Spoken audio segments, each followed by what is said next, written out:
Hollywood, Bollywood, Tollywood और कॉलीवुड जैसी film industries के बीच एक इंडस्ट्री ऐसी भी है जो अपनी यूनिक स्टोरी टेलिंग और ब्यूटीफुल एनिमेशन के लिए जानी जाती है। इसने बीते कुछ दशकों में दर्शकों को जादुई दुनिया से लेकर पुराने समय की सैर इस तरह से कराई है कि ये पता ही नहीं चलता कि मूवी कब शुरू हुई और कब खत्म।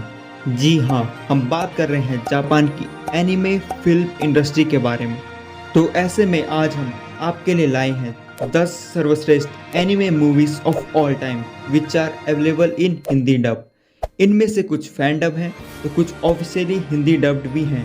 आपको कोई भी डरने की ज़रूरत नहीं है क्योंकि हम आपको कोई भी बड़ा स्पॉइलर नहीं देंगे जिससे आपका इन मूवीज़ को देखने का मज़ा बिल्कुल भी खराब नहीं होगा। And one last thing, this ranking is all my personal opinion. बाकी आपके विचारों के लिए कमेंट सेक्शन तो खुला है ही। तो हमारी लिस्ट की नंबर 10 मूवी है grave of the fireflies. IMDb ratings 8.5, rotten tomatoes 100%।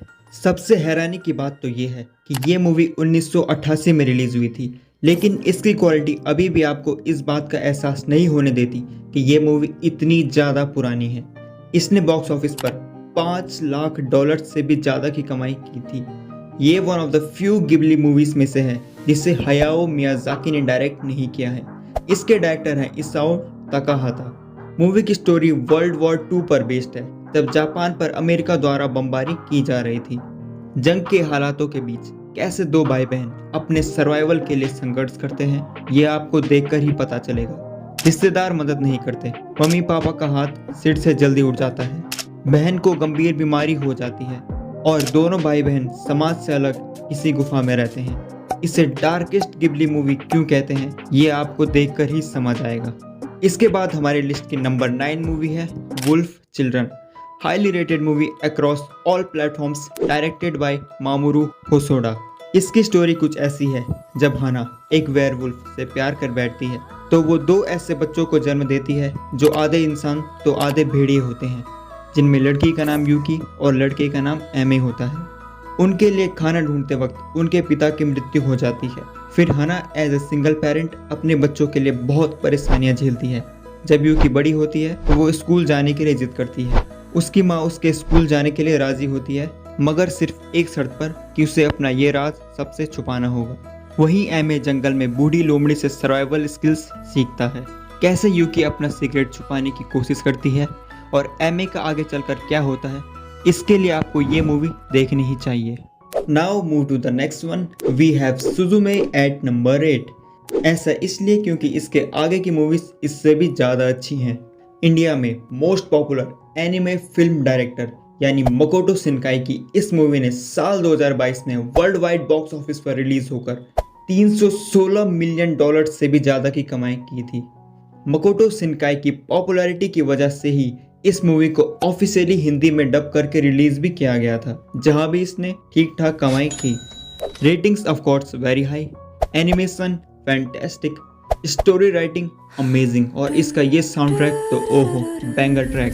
Personally सुजुमे की चाइल्डहुड स्टोरी मुझे काफ़ी अच्छी लगी। मूवी की story quite similar to children who chase lost voices. Movie में सोता और सुजुमे 2 मेन कैरेक्टर्स हैं, जिसमें जब सोता चेयर बन जाता है तो सुजुमे उसके साथ पूरे जापान में इन्हें बंद करने की कोशिश करती है, वरना जापान पर बहुत बड़ी मुसीबत आ सकती थी। हैरानी की बात तो ये है कि ये दरवाजे सिर्फ सुजुमे को ही दिखते हैं, बाकी दुनिया इस बात से अनजान है। मूवी की एंडिंग का प्लॉट ट्विस्ट कमाल का है और उसके लिए आपको ये मूवी देखनी पड़ेगी। Number 7, studio Ghibli's Hayao Miyazaki director, released in 1997, princess Mononoke. IMDb 8.3 और रोटेन टोमेटोज 93%। ये भी बॉक्स ऑफिस पर ब्लॉकबस्टर साबित हुई थी और ये उन 2 फिल्मों में से है जिन्हें हॉलीवुड के फाइनेस्ट एक्टर लियोनार्डो डिकैप्रियो ने लेजेंडरी डायरेक्टर मार्टिन स्कोर्सेसे को सजेस्ट किया था। वैसी पहली फिल्म कौन सी है ये जानने के लिए please watch till the end.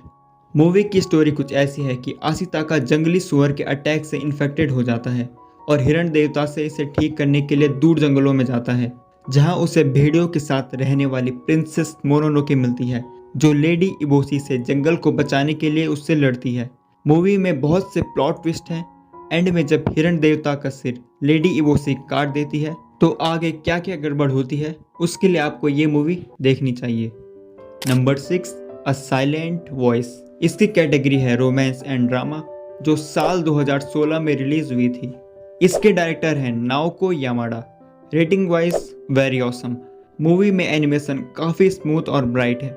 इसकी स्टोरी है जब निशिमिया नाम की ऐसी लड़की जो न सुन सकती है और ना ही बोल सकती है, दूसरे स्कूल में जाती है, तो इसीडा नाम का एक लड़का अपने दोस्तों के साथ उसे bully करने लगता है। जब लड़की की मॉम को ये बात पता चलती है तो इसीडा यानी मेन कैरेक्टर की मॉम उनसे माफ़ी मांगती है। फिर लड़के को हाई स्कूल तक आते आते उसके दोस्त नकार देते हैं, पर जब उससे अपनी गलती समझ में आती है तो वो निशिमिया को खुश रखने की पूरी कोशिश करता है। इस मूवी की गजब की स्टोरी, फ्रेंडशिप, इसीडा की पूरी मेहनत, सब कुछ फैबुलस है, इसलिए हम इसे नंबर 6 पर रैंक करते हैं। Number 5, to the forest of fireflies lights. इसे ताकाहिरो ओमोरी ने डायरेक्ट किया था। ये एक शॉर्ट फिल्म है जिसकी ड्यूरेशन है सिर्फ 45 मिनट्स। इस मूवी के मेन कैरेक्टर्स हैं होतारू और गिन। स्टोरी कुछ ऐसी है, जब गिन छोटा था तो उसकी जान जंगल के देवता ने बचाई थी, जिस कारण उसका शरीर इतना कमज़ोर हो गया था कि अगर उसे कोई इंसान हाथ लगाए तो वो गायब हो जाएगा। पर जब एक छोटी बच्ची गर्मियों की छुट्टियों में उस जंगल में खो जाती है तो गिन उसकी मदद करता है। अब गिन और होतारू पूरे साल सिर्फ समर्स का इंतज़ार करते हैं ताकि वो एक दूसरे से मिल सकें। गिन मूवी के एंड में होतारू को आत्माओं के फेस्टिवल में ले जाता है। उसके बाद क्या होता है उसके लिए आपको पूरी मूवी देखनी पड़ेगी। अब बारी है नंबर 4 की, जो कि है मकोटो शिनकाई की एक और मास्टरपीस गार्डन ऑफ वर्ड्स। इस मूवी को खास बनाते हैं इसके ये खूबसूरत दृश्य जो इसके हर एक सीन में बसे हैं। ये साल 2013 में रिलीज हुई थी और इसकी ड्यूरेशन है सिर्फ 46 मिनट्स। मूवी की स्टोरी एक स्कूल टीचर यूकिनो और एक शू मेकर तकाओ पर बेस्ड है। मिस यूकिनो के साथ स्कूल में कुछ अच्छा नहीं चल रहा होता और बारिश के दिन तकाओ और मिस यूकिनो एक ब्यूटीफुल गार्डन में मिलते हैं जहां से उनकी फ्रेंडशिप की शुरुआत होती है। इस मूवी के इन एस्थेटिक सीन्स को मिस करने की तो बिल्कुल भी ना सोचिए। Number 3, I want to eat your pancreas. Trust me guys, इसका सिर्फ नाम ही स्ट्रेंज है, otherwise it's on top. Movie में character development, story, animation, background music सब कुछ बेहतरीन ढंग से पेश किए गए हैं। मूवी के डायरेक्टर है Shinichiro. This is the story of one introvert guy called Boku और एक लड़की जिसे पैनक्रियास की बीमारी है, जिस कारण वो जल्दी इस दुनिया को अलविदा कहने वाली है, साकुरा। बोकू को एक दिन साकुरा की डायरी मिल जाती है जिसे पढ़कर वो साकुरा का ये राज जान लेता है जिसे उसके फैमिली मेंबर्स के सिवाय उसके दोस्त तक भी नहीं जानते थे।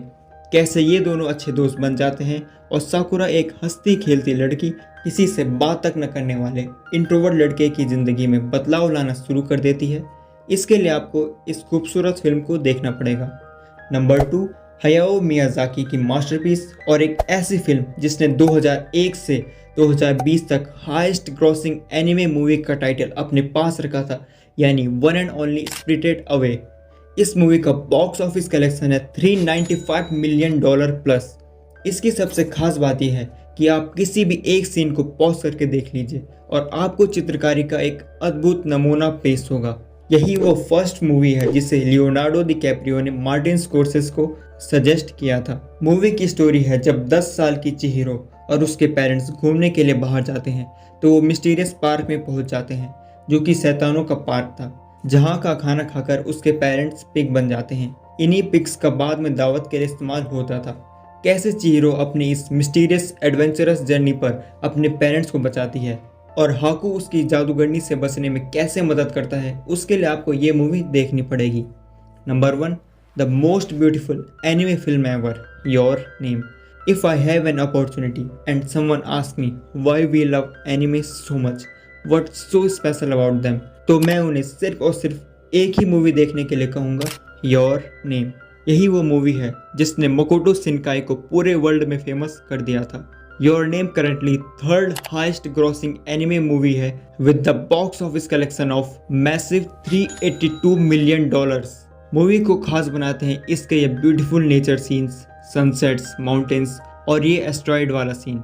आई गेस हम सब ने किसी न किसी रील पर तो इसे देखा ही होगा। इसके म्यूजिक की हर एक बीट इसके हर एक फ्रेम के साथ परफेक्टली सिंक करती है। मूवी की स्टोरी पर आते हैं। मेन कैरेक्टर्स हैं मित्सुहा और ताकी। इन दोनों के साथ सब कुछ अजीब होने लगता है जब इन्हें पता चलता है कि ये दोनों अपने सपने में शरीर बदलते हैं। फिर एक दिन मित्सुहा के गांव पर एक एस्टेरॉयड का टुकड़ा गिर जाता है जो धरती के बहुत ही पास से गुजर रहा होता है। फिर ताकी को शरीर बदलने वाले सपने आना बंद हो जाते हैं और आगे ताकी कैसे फिर से मित्सुहा बन जाता है और मूवी में मित्सुहा और ताकी आगे कभी मिलते हैं या नहीं, इसके लिए आपको इसे बिल्कुल ही देखना चाहिए। तो मेरे प्यारे दोस्तों, आज के वीडियो में इतना ही। आपकी फेवरेट एनिमे मूवी कौन है कमेंट करके जरूर बताएं, और अगर आप किसी और टॉपिक पर वीडियो देखना चाहते हैं तो वो भी कमेंट जरूर कीजिएगा। Till then bye bye and take care. फिर मिलेंगे नेक्स्ट वीडियो में।